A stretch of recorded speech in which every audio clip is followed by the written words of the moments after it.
नमस्कार दोस्तों, क्रेडेंट टीवी के मैं और गीता कार्यक्रम में मैं योगेंद्र शर्मा आप सबका हार्दिक अभिनंदन करता हूं। दोस्तों, माहौल में एक अजीब सी शांति है, एक अजीब सी चुप्पी है और कारण हम सब जानते हैं।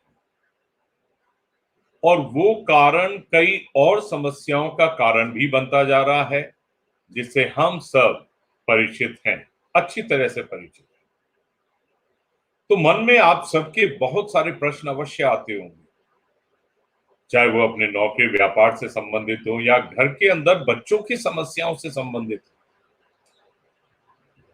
हो। अब ऐसा कहीं समाधान हमें मिल जाए कि इन सारी समस्याओं को हम वहां प्रेषित कर सकें और फिर उसके बाद हमें वो उत्तर मिल सके जो सर्वश्रेष्ठ हो। तो दोस्तों, है ऐसा स्थान, और वो कोई और नहीं है बल्कि भगवत गीता। जी हाँ, भगवत गीता जो है वो एक ऐसा अद्भुत ग्रंथ है दोस्तों, जिसमें हर समस्या का समाधान हमारे पास है। तो दोस्तों, हम लोग समय को ज्यादा इधर उधर ना ले जाते हुए, यानी इधर उधर की बात ना करते हुए, क्यों नहीं आपके प्रश्नों पे ही आ जाए। और हाँ, एक अपील मैं आपसे शुरू में ही कर देता हूं। अब भी जो लोग जुड़ रहे हैं और अपना कोई प्रश्न लेके आना चाहते हैं, प्रश्न करना चाहते हैं, तो आप नीचे कमेंट बॉक्स पे अपना प्रश्न लिखिएगा और तुरंत हमारे पास भेज दीजिएगा। हमारा पूरा ध्यान रहेगा उसकी तरफ और कोशिश रहेगी कि हम इसी कार्यक्रम में उन प्रश्नों को लें। तो दोस्तों, हम प्रश्नों की श्रृंखला प्रारंभ करते हैं और उसके लिए सबसे पहले हम स्वागत करते हैं हमारे गीता मनीषी वरिष्ठ आचार्य श्रीमान संतोष गुप्ता साहब का। हरे कृष्णा सर। हरे कृष्णा सर, हरे कृष्णा। बहुत बहुत स्वागत है हमारे स्टूडियो में सर आपका। और क्यों नहीं आज आप, मुझे लग रहा है कुछ प्रसन्न भी हैं, वो होने भी चाहिए, क्योंकि आपको बहुत सारे प्रश्नों का उत्तर देना है। आपके कार्यक्रम को इतने लोग पसंद कर रहे हैं सर कि आपकी प्रसन्नता इसी से ही जाहिर हो जाएगी। ये भगवत गीता की लोकप्रियता का प्रमाण है सर। पूर्णतः ऐसा सत्य कोई है सर। हाँ। जी, पूर्णतः सत्य कह रहे हैं आप। तो आचार्य श्री, अगर आपकी अनुमति हो तो हम प्रारंभ करें। जी सर। जी सर, शाहपुरा से प्रबोध कुमार जी एक प्रश्न लिख रहे हैं और प्रबोध कुमार जी कहते हैं कि गीता को वेदों का निचोड़ कहा गया, जबकि वेदों में निराकार ईश्वर को महत्व दिया गया और गीता में साकार भक्ति यानी श्री कृष्ण की। सत्य क्या है, ये प्रबोध कुमार जी जानना चाहते हैं। हरे कृष्णा प्रबोध जी, बहुत ही सुंदर और बड़ा गहरा प्रश्न है आपका। देखिए, वेद और गीता के बारे में जो मूलभूत अंतर है वो थोड़ा सा हम समझ लें। वेद हमारे सनातन धर्म के मूलभूत ग्रंथ हैं, अर्थात जितने भी ग्रंथ लिखे गए हैं, आप पुराण कह लें, आप उपनिषद कह लें, आप और जितनी भी संहिता हैं, स्मृतियां हैं, जो भी कुछ सब लिखा हुआ है वो सब वेदों पर ही आधारित है। इसलिए वेदों में परमात्मा की आराधना के सभी तरीकों को बताया गया। वेदों में 3 भाग हैं मुख्यतया, कर्म कांड है, ज्ञान कांड है और उपासना कांड है। और गीता को वेदों का सार कहा गया, बिल्कुल आप ठीक कह रहे हैं। लेकिन जैसा कि वेदों में भी निर्गुण निराकार के साथ सगुण साकार की ही उपासना पर ले जाया गया है अंत में, क्योंकि भगवान कहते हैं गीता में, वेदों के वास्तविक अर्थ को बड़े बड़े विद्वान भी नहीं समझ सकते। लगता ऐसा ही है उनको कि वेद कर्म कांड में लगाना चाह रहे हैं, निर्गुण निराकार की उपासना ही बता रहे हैं। लेकिन भगवान गीता में एक श्लोक बोलते हैं, 15वें अध्याय का 15वां श्लोक। वो कहते हैं कि वेदों का वास्तविक तात्पर्य क्या है। सर्वस्य चहम हृदि सन्निविष्टो मत्त स्मृतिर्ज्ञानमपोहनञ्च वेदैश्च सर्वैरहमेव वेद्यो वेदांत कृत वेद विदेव चाहम। क्या मतलब है? वेदों को जानने वाले भी श्री कृष्ण, वेदों में जो विषय है वो भी श्री कृष्ण, और वेदों का जो आश्रय है वो भी भगवान श्री कृष्ण ही है। तो वेद पढ़ के हम अंततः सगुण साकार पर ही पहुंचेंगे यदि उसका वास्तविक अर्थ समझें तो। और दूसरी बात, ये तो चलिए मैंने मूलभूत बात की। देखिए, हमारे यहाँ किसी का भी आग्रह किसी निराकार या सगुण साकार उपासना को लेकर है ही नहीं। यही तो हमारा सौंदर्य है। गीता में भी निराकार की भी, निर्गुण की भी उपासना बताई है, सगुण साकार की भी बताई है। और भगवान ने कहा दोनों को एक ही फल की प्राप्ति होती है। लेकिन फल जो है ना, फल आप देखिए, पेड़ में जो रस है ना, वो रस कैसा है? वो निर्गुण निराकार जैसा है। उससे हमारा काम चलेगा नहीं। किसी का भी पेड़ हो, जब तक कि उसके फल को हम नहीं लेंगे ना, तब तक हमारी तृप्ति नहीं होगी। तो भगवान श्री कृष्ण चाहे वेद हो, वो उनके श्वास हैं, ये वाणी भगवत गीता उनकी वाणी है। तो सगुण निर्गुण में आप फर्क नहीं माने, जहां आपकी रुचि हो वहां आप जाएं। और वेदों में और गीता में ऐसा मूलभूत फर्क नहीं है, दोनों में ही दोनों चीजों की बातें हैं। हरे कृष्णा। बहुत सुंदर सर। तो प्रबोध कुमार जी, आपको अपना उत्तर अवश्य मिल गया होगा। सर, हमारे दर्शक अब स्वयं कार्यक्रम में जुड़ गए हैं। मैं निवेदन करूंगा डायरेक्टर साहब से कि वो हमारे इनको दर्शक को जोड़ें और अपने प्रश्न के लिए आमंत्रित करें।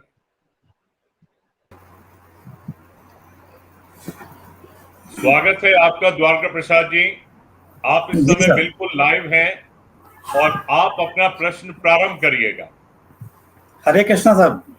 हरे कृष्णा, हरे कृष्णा, हरे कृष्णा। मेरा प्रश्न है साहब, भक्ति से क्या तात्पर्य है? तो मैं कैसे जानूं कि मैं भक्त हूं या नहीं? हाँ, बहुत बढ़िया, बहुत बढ़िया, बहुत ही प्यारा प्रश्न गुप्ता साहब आपका। चलिए, मैं आपके भाव के अनुसार आज भक्ति की एक नई परिभाषा बताता हूं। वैसे तो ये प्रश्न पहले भी आया है जी। देखिए, आप कैसे जाने कि आप भक्त हैं या नहीं? भक्त का जरा उल्टा कीजिए, विभक्त। यानी आप घर में तो समझ रहे हैं अपने को कुछ और, ऑफिस में समझ रहे हैं कुछ और, है ना? अलग अलग रोल में आप अपने आप को अलग अलग समझ रहे हैं, तो आप विभक्त हैं। क्योंकि हम अपनी मूल पहचान को नहीं पहचान रहे हैं, समझ रहे हैं। मूल पहचान क्या है हमारी? हम सब जाति धर्म देश छोड़ें, हम सब भगवान श्री कृष्ण के अंश हैं, उनके बच्चे हैं। तो यदि हम इसी भाव में रहते हैं कि वो हमारे हैं और हम उनके हैं, तो स्वतः ही भक्ति होने लग जाएगी, करनी नहीं पड़ेगी। जैसे कि आपका कोई पोता है क्या सर? पोता हाँ है साहब, है। तो पोते से आप कभी दूर चले जाते हैं, वो आपके पास रहता है, और 2-4 दिन आप दूर चले जाते हैं, तो उसको आपको याद करना पड़ता है या आता है अपने आप? आता है सब, आता है ना। तो बस ये भक्ति भी कुछ ऐसे ही है, प्रेम है भगवान से, है ना। और ये इंद्रियों में और मन में प्रकट होती है, लेकिन ये भक्ति होती है स्वयं से।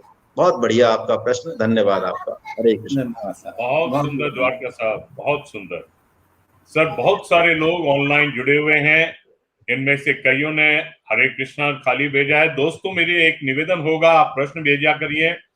प्रदीप शर्मा, कमला गुप्ता, मृदुला गर्ग जी, मधु शर्मा, सुनीता शेखावत जी, सुरेंद्र साहू, अनिमा देवड़ा, सुमन गुप्ता, हरे कृष्णा आप सबको। प्रदीप शर्मा ने एक प्रश्न भी भेजा है सर। प्रदीप शर्मा जी कहते हैं, जिसे सामान्य जन प्राण कहते हैं, क्या वही जीव है या कुछ भिन्न है? देखिए, जीव पना जो है ना, जिसको जीव की संज्ञा दी गई है ना, आत्मा को ही जीव की संज्ञा दी गई। तो जीव पना में 3 शरीर होते हैं, स्थूल, सूक्ष्म और कारण। आप सभी गीता के साधक हैं, प्रदीप जी भी हैं, आप भी हैं, जानते हैं अच्छे से। स्थूल शरीर जो पंच भौतिक पंचभूतों से बना हुआ है। सूक्ष्म शरीर जो कि मन और बुद्धि और 15 चीज और हैं, 17 तत्वों से बना हुआ है। और कारण शरीर जो हमारी ईगो है, अहम है, जिससे हम पहचान करते हैं। तो प्राण तो सिर्फ सूक्ष्म शरीर का भाग है। पंच प्राण है उस 17 तत्वों में, मन बुद्धि भी है और पंच प्राण भी है ना, वो जीव का एक हिस्सा है। लेकिन प्राण मुख्य है। क्यों मुख्य है? कि प्राणों के कारण ही चेतना है।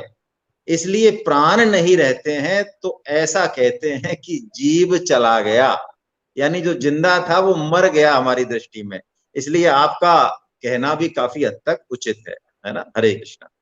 हरे कृष्णा। तो दोस्तों, देर मत करिएगा, तुरंत अपने प्रश्न भेजिएगा। और सारे प्रश्न लेके हम तुरंत हाजिर होते हैं आपके पसंदीदा कार्यक्रम मैं और गीता।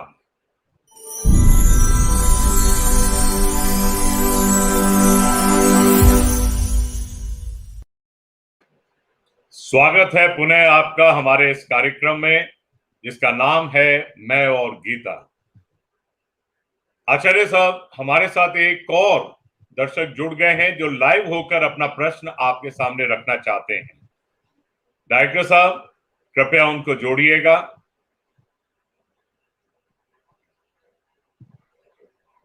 स्वागत है नरेंद्र वशिष्ठ साहब आपका हमारे बहुपरिचित कार्यक्रम मैं और गीता में। नरेंद्र जी, इस समय आप बिल्कुल लाइव हैं। हरे कृष्णा सर। हरे कृष्णा सर। आप बिल्कुल लाइव हैं और आप अपना प्रश्न तुरंत स्टार्ट करिएगा। Sir thank you very much. Sir मेरा एक छोटा सा प्रश्न है कि हम बाकी सारी चीजें तो हैं, पर व्यर्थ चिंतन कैसे मिटे? जो व्यर्थ का चिंतन है वो कैसे मिटे? बहुत अच्छा है। देखिए, बहुत अच्छा प्रश्न है आपका। आप वास्तव में अध्यात्म के क्षेत्र में आगे बढ़ना चाहते हैं, इस प्रश्न से ये तो पता चलता है। आप कुछ करने की कोशिश कर रहे हैं, सिर्फ सुनते ही नहीं है, इसलिए ये प्रश्न आपके मन में आया। देखिए, व्यर्थ चिंतन होता क्यों है, पहले तो हम इस बात को समझ लें। जितने भी कर्म हमने अब तक किए, इस जन्म में किए चाहे पहले के करोड़ों जन्मों में किए, उनके कुछ अंश तो हम भोग चुके, और एक अंश जो है उन कर्मों का, वो प्रारब्ध के रूप में हमारे चित्त में संस्कारों के रूप में पड़ा हुआ है। वहीं से वो स्फूर्णा आती है, व्यर्थ का चिंतन आता है, लेकिन वो नष्ट होने के लिए आता है, उसकी ज्यादा परवाह नहीं करें। अच्छा बुरा इस तरह का हमारा कई बार हमारे मन में इस तरह की चीजें आती हैं, बिना बैठे बिठाए भी आती हैं। क्या करें? करना क्या है असली चीज? स्वामी जी महाराज बताते हैं कि व्यर्थ चिंतन को रोकने की बजाय, यानी गिलास को व्यर्थ के उससे खाली करें हम हवा से, इसके बजाय उसमें हम भगवत संबंधी जो माधुर्य है, उनकी कथाओं का, उनकी लीला का, उनके भक्तों का संग का, शास्त्रों के स्वाध्याय का, भगवान नाम जप का, आप ये नियम ले लीजिए, तो मन का जो व्यर्थ चिंतन है वो आपके दरवाजे पर खड़ा रहेगा और पूछेगा आपसे 15-20 दिन बाद कि प्रभु हमको भी तो इजाजत दो, अंदर आने की, घुसने नहीं दे रहे हो आप तो हमको, छोड़िए आप ये कीजिए, है ना। जी जी जी, बहुत सुंदर, बहुत सुंदर नरेंद्र साहब। सर एक परमिशन और हो तो एक क्वेश्चन और है छोटा सा। हाँ हाँ बोलिए ना, अगर कर सकते हैं तो। सर ये एक चीज और है, कामना, ममता, आसक्ति का त्याग जो है भगवत प्राप्ति के लिए आवश्यक कड़ी है। तो इसका सर कोई ऐसा उपाय बताएं कि ये आसानी से इसका त्याग, सरल और सुगम कोई ऐसा उपाय बताएं कि आसानी से इसका त्याग हो सके। देखो, बहुत ही अच्छा प्रश्न है ये भी आपका। एक तो आप ये समझ लें, हम लोग कई बार गीता पढ़ते पढ़ते, शास्त्रों को पढ़ते पढ़ते, कामनाओं से पूरी तरह निष्काम नहीं हुआ जा सकता। पहले तो आप ये समझ लें, हम करते तो हैं बात, कामनाओं को त्यागो, कामना को त्यागो, हाँ बिल्कुल त्यागनी भी है, पूरी तरह से कामनाओं का त्याग संभव नहीं है। अब मैं आपको एक सरल तरीका बताता हूं। एक बार एक महात्मा जी किसी गांव में पधारे, तो उन्होंने ऐसे ही गीता पे या जिस पे भी है प्रवचन दिया। तो एक बुढ़िया माई थी उनके घर पे, वो आए भोजन करने, तो उनसे उन्होंने पूछा, माई कुछ समझ में आया तुम्हारे कल 2-3 घंटे का जो हमने प्रवचन दिया? कि हाँ समझ में तो आया, लेकिन मेरे लिए बहुत कठिन है ये सब करना जो तुम्हारे शास्त्र और तुम्हारे भगवान कहते हैं ना। कि अच्छा, तो तुम्हारा मन किस में है?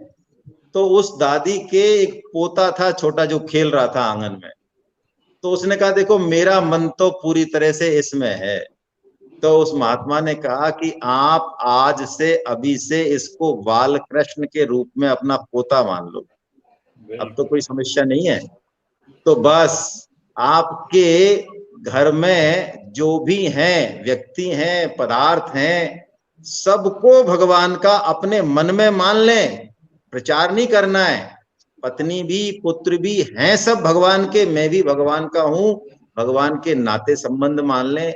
अब चाहे भोजन करें, चाहे नए कपड़े लाएं, चाहे कोई काम करें, भगवान से पूछें, भगवान को अर्पण करें, बस इससे सरल कोई चीज है नहीं। यही भक्ति है ना, यही भगवत धर्म है। हरे कृष्ण। बहुत खूब। हरे कृष्ण सर, थैंक यू। हरे कृष्ण नरेंद्र साहब, हरे कृष्ण।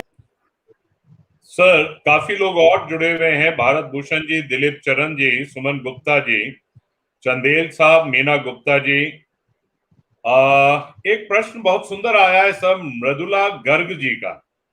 मृदुला जी लिखते हैं कि साधक और भक्त में क्या अंतर है? किसमें? साधक और भक्त में क्या अंतर है? साधक, हाँ देखिए, साधक और भक्त में एक बहुत बड़ा अंतर तो मैं आज अलग से बताता हूं, जिस पर ध्यान प्राय जाता नहीं है ना। ये हमारे बड़े काम की चीजें, इसलिए बता रहा हूं मैं, मेरे मन में ऐसा भाव आया अचानक। जी जरूर जरूर। देखिए, साधक जो है ना, वो भगवान को विशेष प्रिय है, विशेष प्रिय। और भक्त वो है जिसमें कि सारे लक्षण घट चुके हैं, वो सिद्ध हो चुका है, लेकिन फिर भी वो भगवान को प्रिय है। इस बात को पहले तो हृदय में बिठा लें कि साधक जो है ना, यानी पोता जो है ना, दादाजी को मूलधन से ज्यादा ब्याज प्यारा होता है। ऐसे ही साधक, साधक वो है जो अभी उसमें समता नहीं आई, अभी उसमें सिद्धों के लक्षण नहीं आए, लेकिन भगवत गीता सुन के, पढ़ के उसने निश्चय किया है कि भगवान की तरफ चलना है। तो भगवान गीता में एक शब्द कहते हैं जो भगवान ने कहीं कहा ही नहीं है पूरी गीता में, वो साधक भक्तों के लिए कहते हैं, साधक के लिए वो कहते हैं भक्तास्ते तीव में प्रिया, है ना। भगवान कहते हैं जो मैंने यथोक्तम पर्युपासते, जैसा मैंने कहा, ये तू धर्म्यामृतमिदम यथोक्तम पर्युपासते ऐ श्रद्धाना मत परमा भक्तास्ते तीव में प्रिया, ऐसा कहते हैं भगवान 12वें अध्याय के अंत में, कि साधक जो कि सिद्ध नहीं हुए, भक्त नहीं हुए, लेकिन चल रहे हैं मेरी तरफ, पूरे निश्चय से चल रहे हैं, गलतियां करते हैं, चल रहे हैं, लेकिन वो मुझे बहुत प्रिय है ना। बहुत ही प्यारा प्रश्न भाई, ये आज का बहुत ही प्यारा प्रश्न है ये तो। सर बहुत प्यारा प्रश्न है, लेकिन एक जिज्ञासा मेरे मन में आ गई, और ये थोड़ा लालच आ गया कि इसका मतलब हमें साधक ही बना रहना चाहिए, फिर भक्त क्यों बने? देखिए, साधक तो हम हैं ही, और भक्त जो है ना, मैं आपको एक बड़ी प्यारी बात बताता हूँ, आप तो आचार्य हैं गीता के। बड़ी अच्छी बात है कि भक्त को कभी भी अपने गुण दिखते नहीं है, ये आप यही पहचान मान लें बस हृदय में। कोई भक्त से कहता आप बड़े सरल हैं, आप बड़े सच्चे हैं, आप बड़े उदार हैं, तो वो मुड़ मुड़ के देखता है अपनी तरफ कि ये ऐसा कैसा कह रहे हैं योगेंद्र जी, है ना, ऐसे तो कोई गुण मुझ में दिखते ही नहीं है। ऐसे ही ज्ञानी को भी कभी भी ये अभिमान नहीं होता, अभिमान क्या, मान भी नहीं होता कि मैं ज्ञानी हूं, क्योंकि मैं की संज्ञा खत्म हो जाती है उसकी, इसलिए वो बड़ा प्रिय है भगवान। हरे कृष्ण। बहुत खूब प्रभु। सर एक साधिका है जिन्होंने लिखा है, हरे कृष्णा सर, पुष्पलता शर्मा इनका नाम है, जयपुर से। ये लिखती हैं कि मेरा प्रश्न है, भगवत प्राप्ति के उद्देश्य के लिए संसार से संबंध विच्छेद अति आवश्यक है, इसके बिना भगवत प्राप्ति असंभव है। सर कृपया कोई सरल और व्यवहारिक उपाय बताएं। पहली बात इन्होंने कहा है सरल होना चाहिए, दूसरा व्यवहारिक भी हो, जिस पर चलकर मनुष्य जीवन के उद्देश्य को प्राप्त किया जा सके। देखिए, वैसे तो भगवान ने उपाय बताए हैं गीता में, मैं उन्हीं के आधार पे बता रहा हूं, बस थोड़ी भाषा चेंज कर रहा हूं, क्योंकि आपने ये दोनों कंडीशन लगा दी, सरल और व्यवहारिक। हाँ, देखिए, ये सरल और व्यवहारिक जो आपने पूछा है, इसके पीछे हम सबकी ये भाव रहता है कि हम प्राय प्राय दोनों नावों पर सवारी करना चाहते हैं। हम संसार को भी नहीं छोड़ना चाहते, संसार की सुखासक्ति को भी नहीं छोड़ना चाहते, और भगवत प्राप्ति भी करना चाहते हैं। इसी कारण हम ऐसा कुछ पूछने लग जाते हैं कि देखो प्रभु, कुछ ऐसा बता दो कि हमारी ये संसार रूपी नाव पर भी पैर रखा रहे और आपकी भी प्राप्ति हो जाए। हालांकि ये थोड़ी सी क्या है, हमारी चतुराई है। हालांकि ये चतुराई भगवान चलने नहीं देते हैं।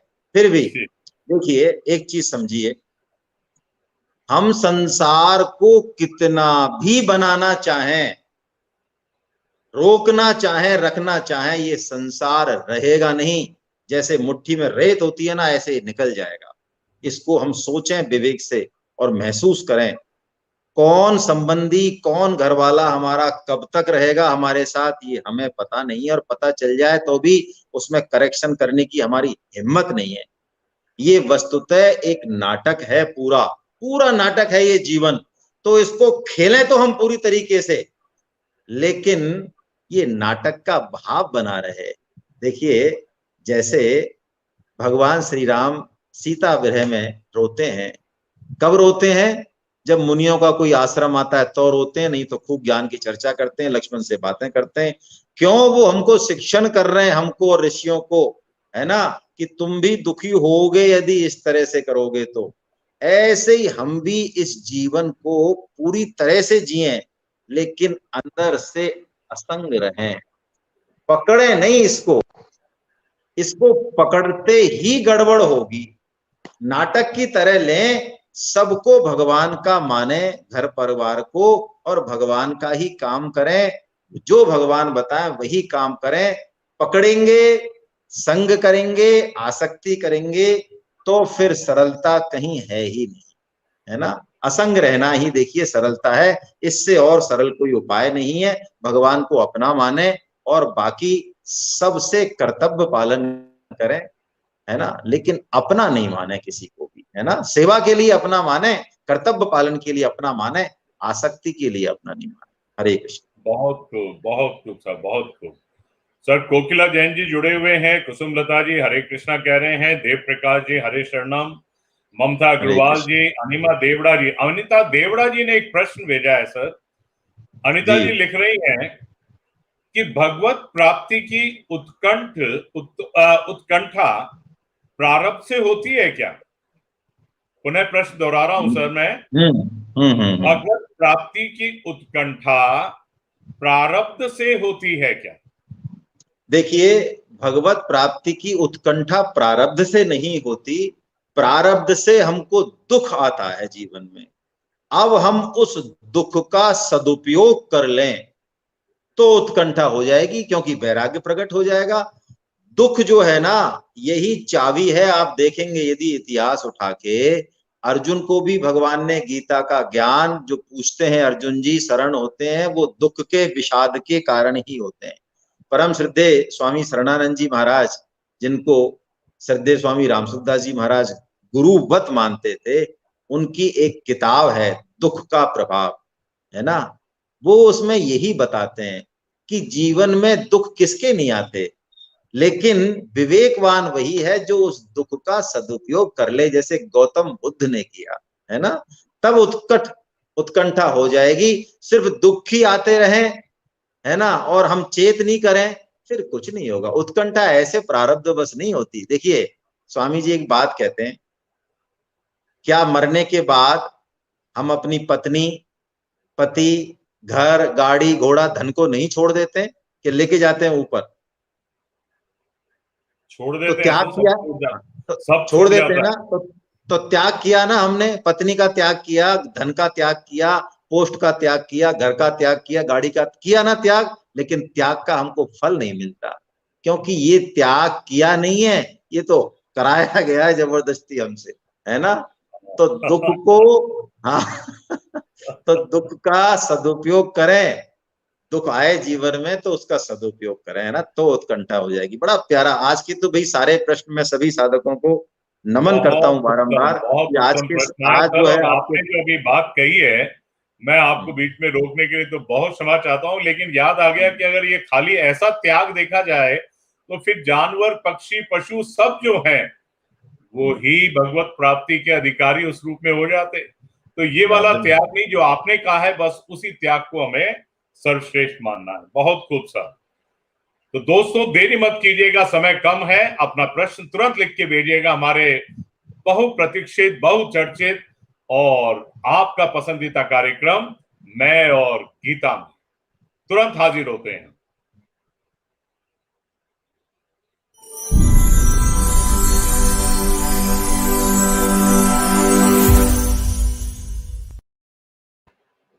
पुनः स्वागत है हमारे कार्यक्रम में दोस्तों आपका। सर एक बहुत ही सुंदर कार्यक्रम में आया है प्रश्न गोवा से, और गोवा से लिखने वाले भी हैं आरिफ शेख साहब। आरिफ शेख साहब लिखते हैं कि गीता में स्वधर्म में मर जाना भी श्रेष्ठ कहा है, साथ ही यह भी कि जो सही हो उसके पक्ष में खड़े रहो, फिर चाहे आपको अपने परिजनों का भी विरोध क्यों ना करना पड़े। कुरान में भी कुछ ऐसा ही कहा गया है, फिर हिंदू धर्म ही श्रेष्ठ कैसे हुआ? अच्छा। आरिफ शेख साहब ये जानना चाहते हैं। बहुत अच्छी बात है आरिफ शेख साहब। पहले तो मैं आपको ये निवेदन कर दूं कि गीता में, जैसे गीता ही हम उदाहरण लें क्योंकि उसी पे हम चर्चा कर रहे हैं, बाकी उदाहरण भी दे सकते हैं शास्त्रों के। क्या आप कल्पना कर सकते हैं कि कोई ग्रंथ ऐसा हो सकता है कि उसमें वो माना तो जाता है हिंदुओं के लिए, लेकिन ये भी माना हमने ही है। जिसने भगवत गीता बोली है उसने प्राणी मात्र के लिए बोली है। उस गीता में हिंदू, मुसलमान, ईसाई, सिख इत्यादि आपको एक शब्द नहीं मिलेगा, किसी संप्रदाय का नाम नहीं मिलेगा। जो धर्म सर्वव्यापक हो, करुणा में हो, प्राणी मात्र का सर्वभूत हितैषता का भाव रखता हो, वही श्रेष्ठ है, पहली बात। दूसरी बात, जो धर्म सर्वश्रेष्ठ होगा वो कभी नहीं अपने आप में कहेगा कि मैं सर्वश्रेष्ठ हूं। आपने ये प्रश्न पूछा, आपको लगता होगा ऐसा कि हिंदू धर्म सर्वश्रेष्ठ है क्योंकि वो प्राणी मात्र के कल्याण की जितनी चर्चा करता है, जितने सरल और सहज तरीके से, उतना अन्य धर्मों में नहीं है। इसका मतलब अन्य धर्मों में प्राणी की बात नहीं है, कल्याण की बात, ऐसा मैं नहीं कह रहा हूं, इसको आप मत लीजिएगा। जैसे देखिए वर्णमाला में अक्षर हैं, वो भी एक ज्ञान है, हम अक्षर ज्ञान करते हैं, उनसे हम शब्द बनाते हैं, ये भी एक ज्ञान है। लेकिन उन्हीं शब्दों से एक भगवत गीता या कुरान प्रकट हो जाए तो एक वो भी लेवल है। देखिए मैं आपको कुरान की और गीता की सिर्फ एक बात बता देता हूं, है ना, इसको कृपया समग्र दृष्टिकोण से देखें आप। कुरान में जन्नत की चर्चा है और जन्नत को बहुत बड़ा लक्ष्य माना गया है, एक तरह से अंतिम लक्ष्य माना गया है, जहां पर 72 हूरों की भी चर्चा है और भी बहुत सारे सुख भोगों की चर्चा है। वो चर्चा सब हमारे ग्रंथों में भी है, हिंदू धर्म में भी है। लेकिन गीता जन्नत जाने को, स्वर्ग जाने को लक्ष्य नहीं बताती बल्कि पतन बताती है। क्यों? वहां उन सुखों को भोग कर भी हमारा पतन होगा। ये बातें हमें यदि काम है, आसक्ति है तो हमें अच्छी लग सकती हैं, नहीं तो गीता तो हमें समस्त दुखों, तनावों, चिंताओं से मुक्त करके वो आनंद देना चाहती है जो सदा सर्वदा है, हमेशा हमेशा के लिए है और जिसकी कोई तुलना नहीं है, जिसकी हम अभी तो कल्पना भी नहीं कर सकते। इन्हीं कारण से गीता को आज विश्व वंदनीय माना गया। देखिए गीता को पढ़ने में किसी भी धर्म वाले को कोई समस्या नहीं है, कोई समस्या नहीं है। बाकी कोई भी होगा और धर्मों के ग्रंथ होंगे तो हम सभी ये कहेंगे भाई ये आपके लिए, लेकिन गीता सबके लिए। ये सर्वव्यापकता जहां होगी, जिस धर्म में होगी, वही सर्वश्रेष्ठ है। आप ये मान के चलिए, है ना, हम इसमें आपस में ऊंच नीच की बात नहीं करें। हरे कृष्णा। बहुत खूब, बहुत खूब। आरिफ शेख साहब, तो आपका समाधान बिल्कुल हो गया होगा। सब बहुत अच्छे हैं और उसमें गीता ने सबके कल्याण के लिए जो बात कही है, जिसमें कोई भी हिंदू मुस्लिम आदि नहीं बल्कि सबके लिए, इसलिए सर्वश्रेष्ठ बात आती है। सर, एक आज का प्रश्न अंतिम होगा क्योंकि समय की सीमा है, डायरेक्टर साहब इशारा कर रहे हैं, और ये प्रश्न भेजने वाले हैं अंशुजा रमन। ये प्रश्न हमें मिला है, वो कह रही हैं कि मेरा प्रश्न यह है कि धर्म की परिभाषा है धारण करना, अतः सामान्य मानव को महामानव बनने हेतु किस तरह धर्म का अर्थ समझकर धर्म की रक्षा करने के लिए प्रेरित कर सकते हैं। तो ये महामानव बनना चाहती हैं, शायद ऐसा लगता है सर। तो देखिए, बहुत अच्छी बात, लेकिन अब ये प्रश्न आपका इतना व्यापक है, बस थोड़ा सुना सुनाया बातों पर है। ऐसे प्रश्नों के उत्तर के लिए तो मैं आपको निवेदन करूंगा कि आप श्रीमद् भगवत गीता का अध्ययन कीजिए, इसकी क्लास अटेंड कीजिए, सत्संग अटेंड कीजिए, तो या फिर हो सकता है आप इसका उत्तर जानती हो, शायद आप चेक करने के लिए ही पूछ रही हो। लेकिन बस मैं फिर भी निवेदन करूंगा, धर्म जैसे पानी का धर्म, सूरज का धर्म, अग्नि का धर्म, ये धर्म है, ये स्वाभाविक गुण है। ऐसे ही हमारा जो स्वाभाविक गुण है ना, वो सेवा करना है। जीवेर स्वरूप है नित्य कृष्ण दासा, ऐसा चैतन्य महाप्रभु जी ने कहा है। यानी हम सेवा करने के लिए ही बने। इस मूल बात को आप बैठाइए पहले दिमाग में। यदि हम भगवान की सेवा नहीं करेंगे ना, बने तो उसी के लिए, तो हम किसी और की सेवा करेंगे। हो सकता है कुत्ते की ही करें, अपने की, है ना, या किसी औरों की करें, भोगों की करें, लेकिन करेंगे। सेवा करना हमारा धर्म है। बस इस धर्म पे यदि हम चलेंगे ना थोड़ा सा, तो बाकी सब चीजें, महामानव बनने में टाइम नहीं लगेगा, सब चीजें क्लियर हो जाएंगी आपकी, है ना। हरे कृष्ण। आप गीता का सहारा लें। हरे कृष्ण। बहुत खूब, बहुत खूब। हरे कृष्णा साहब। दर्शकों, मैं क्षमा चाहता हूं, एक तो समय की सीमा है और मुझे ये भी मालूम है कि आपने बहुत सारे प्रश्न भेजे हैं जिसको आज के कार्यक्रम में हम शामिल नहीं कर पा रहे हैं। क्या करें, सीमा तो है ही ना। लेकिन आपको विश्वास अवश्य दिलाता हूं, जो प्रश्न आज शामिल नहीं हो पाए हैं, प्रयास अवश्य किया जाएगा उन सब प्रश्नों को एकीकृत करके या कुछ प्रश्नों में विभक्त करके अगले कार्यक्रम में हम शामिल कर सकें। और दोस्तों, एक बहुत बड़ा कार्य आप सबको करना है, वो यही है कि इस कोरोना काल के अंदर हम अधिकतर लोग अपने अपने घरों में बैठे हुए हैं, अनेक समस्याओं से ग्रसित हैं। हम ईश्वर से प्रार्थना तो करते ही हैं, क्यों नहीं हम ये लिंक भी उनके पास फॉरवर्ड करें, वो अपनी इन बातों को समझें, और यदि उनके मन में भी कोई जिज्ञासा हो तो वो भी अपना प्रश्न लेकर इस कार्यक्रम में अगले सप्ताह शामिल हो सकते हैं, जिसका नाम है मैं और गीता। सर, आज तो आपने बहुत ही सुंदर सुंदर उत्तरों से हम सबको न केवल प्रसन्न कर दिया बल्कि मंत्रमुग्ध कर दिया। बहुत बहुत धन्यवाद। मैं योगेंद्र शर्मा साहब एक बात कहना चाह रहा हूँ, यदि प्रश्न कुछ ज्यादा बच गए हैं तो अगली बार से थोड़ा ध्यान दिलाइएगा, हम और इसका उत्तर का संक्षिप्तीकरण कर देंगे, है ना, थोड़ा शॉर्ट कर देंगे। बिल्कुल बिल्कुल, प्रश्न काफी बच गए हैं तो अगली बार बिल्कुल लेंगे। दोस्तों, निराश बिल्कुल मत होइए, बल्कि पूर्ण आशा से अपने और प्रश्न में भेजते रहिएगा आपके पसंदीदा कार्यक्रम में, जिसका नाम है मैं और गीता। आप सभी का बहुत बहुत धन्यवाद। आचार्य श्री, आपका बहुत बहुत धन्यवाद। हरे कृष्ण। हरे कृष्ण। हरे कृष्ण।